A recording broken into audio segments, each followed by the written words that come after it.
Well, the early church really transformed the outlook of the Roman world, stepping into a situation where children were being left out to be exposed to the elements and die, and the earliest Christians, they would take them into their homes, they would adopt them.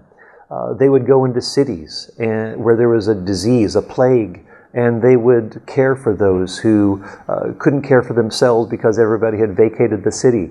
And they would even the Christians would often become subject to those diseases themselves and die. They led the way in terms of the banishing of the gladiatorial games. They abolished, for example, under Constantine, men and women being confined together in the same prison cells. Hospices and hospitals came to being in the 4th century again through the impetus of the words of Jesus, who said, "I was sick and you visited me."